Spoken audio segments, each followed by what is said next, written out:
Welcome back, art class. So I have hair dried this to make sure it's all dry.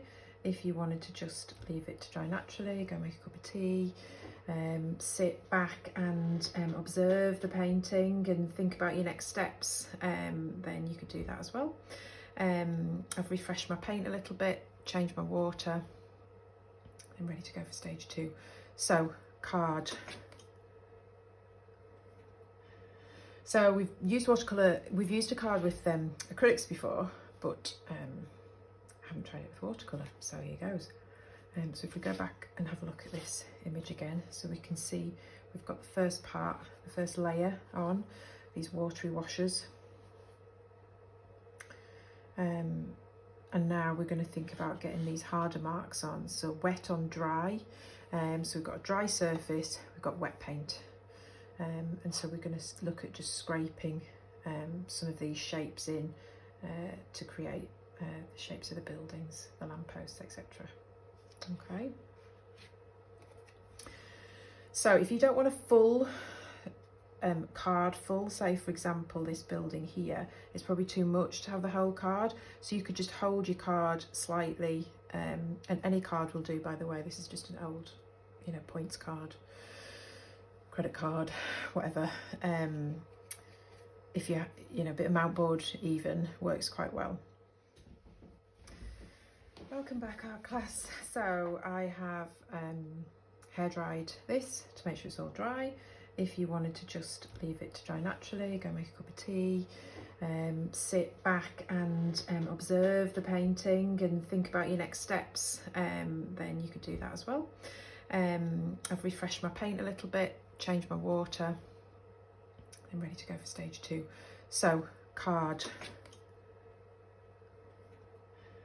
So we've used watercolour, we've used a card with acrylics before, but I haven't tried it with watercolour, so here goes. So if we go back and have a look at this image again, so we can see we've got the first part, the first layer on, these watery washes. And now we're going to think about getting these harder marks on, so wet on dry. So we've got a dry surface, we've got wet paint. And so we're going to look at just scraping some of these shapes in to create the shapes of the buildings, the lampposts, etc. Okay.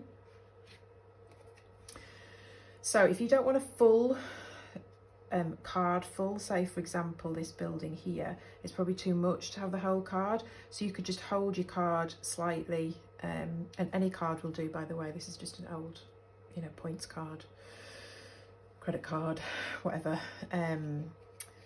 If you a bit of mountboard even works quite well. So I'm going to look at I'm just going to mix together these two colours so that I get a sort of purpley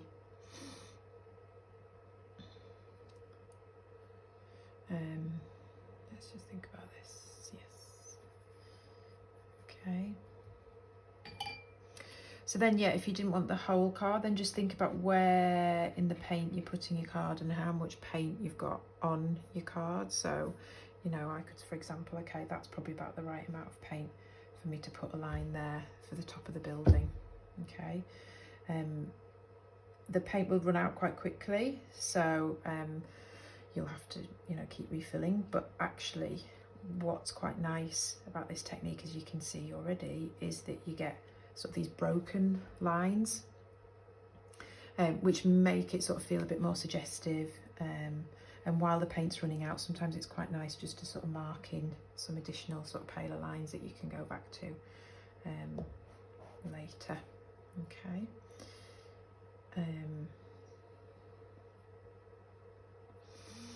The other thing that we can do is, I'm going to go for a bit more of a bluey colour over here.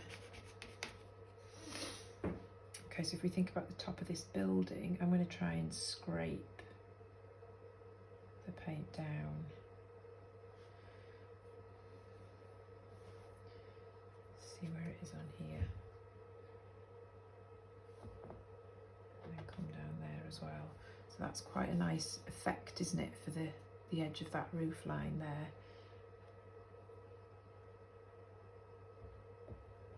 that's probably ended up a little bit too vivid. What we could do is go to our gouache paint.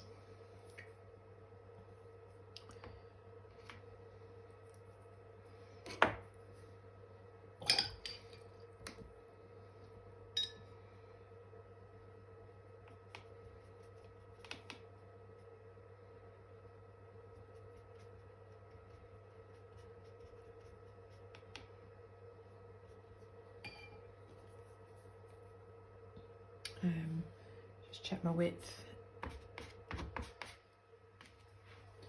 Maybe have just to go at pulling that over the top a little bit to soften it. So that's quite interesting. You're getting some sort of marks coming through there.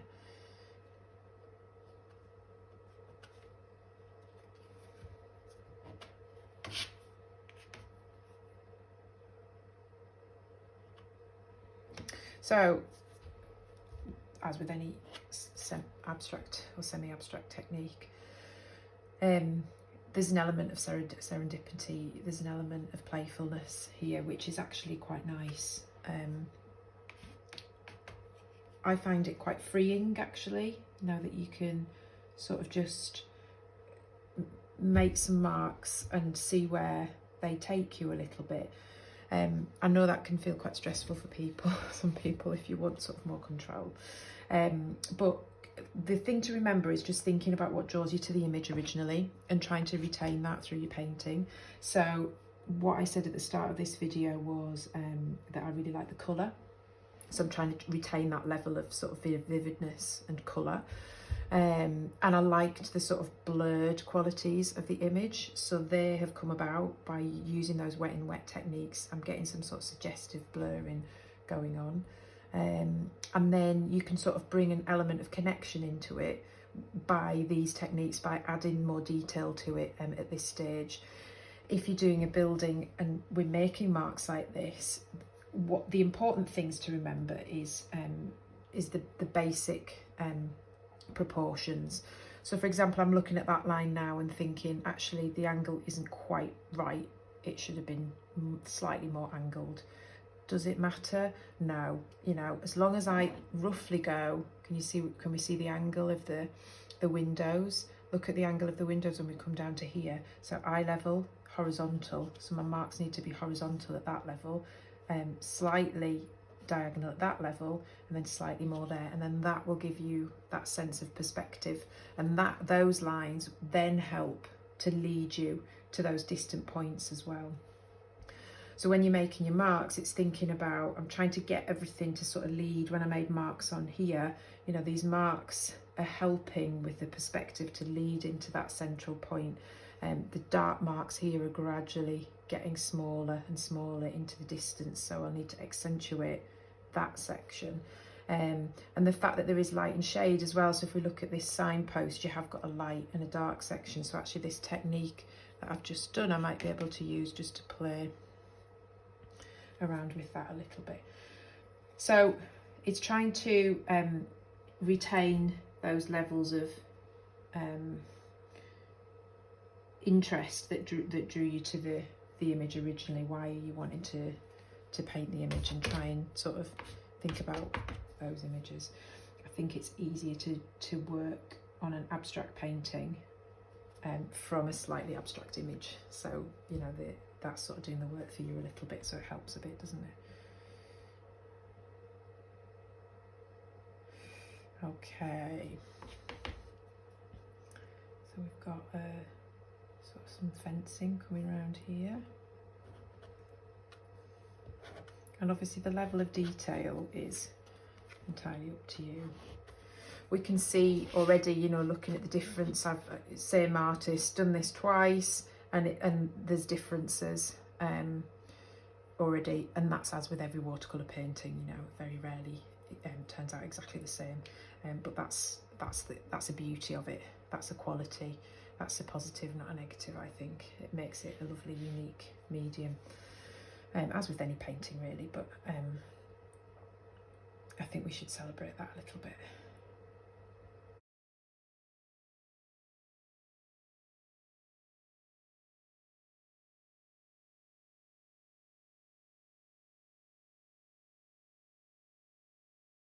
Okay, so what I think I did in my first one was just trying to scrape a little bit more paint to get some sort of deeper colours in those buildings. So, for example, coming across here and sort of scrape it all the way across.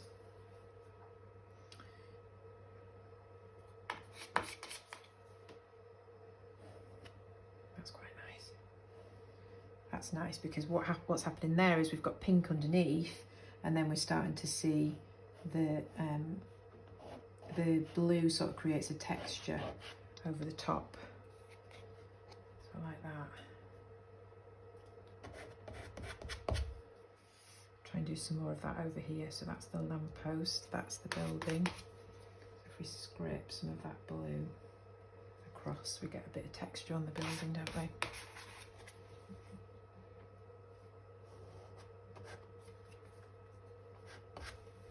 The paint does run out quite quickly because obviously it's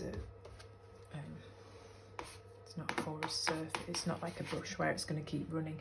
It just sort of sits on the surface, and when it's gone, it's gone. So, and of course, the thing that really helps to give it that perspective is the lamppost. So I want to think about getting this line coming down here.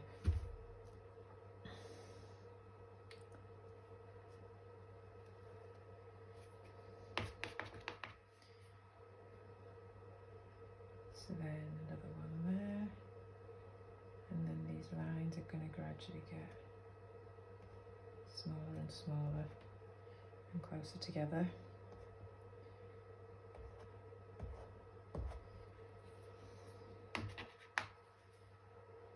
I'm just going to do half a card, so I want a smaller mark.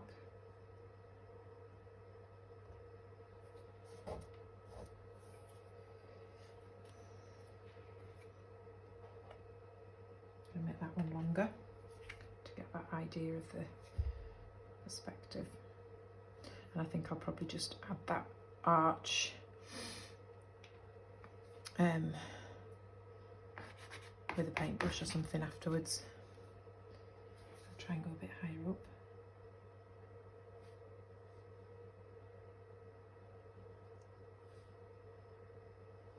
It's a great way to get straight edge if you're not confident about getting straight edges normally. I love the texture that's coming about here. I'm going to try and do a little bit more of that with this blue around here.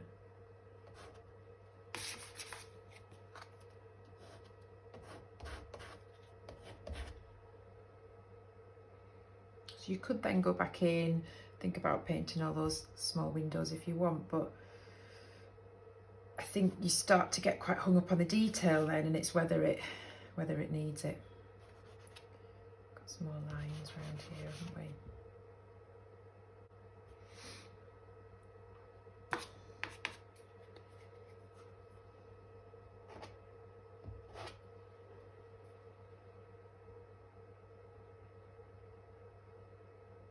Okay, so I'm pretty happy with that in terms of the scraping. I feel like what's happening now is we've got these marks that are just sort of floating around, and I feel like they need to be connected a little bit more.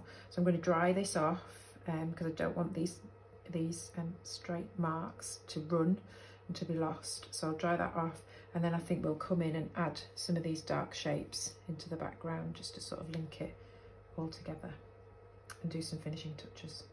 Okay.